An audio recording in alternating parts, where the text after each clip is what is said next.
this water is perfect temperature. It's like super hot. It's like a really, really nice spa, and it's completely natural as well, which is absolutely incredible. And as the water flows down the river, it gets hotter and hotter.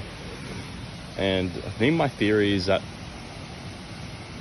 there's more channels of water that are flowing from underground that are connecting to this river down the stream. Therefore, the water gets hotter and hotter until it gets to the boiling river, which is 95 degrees Celsius, which is just insane.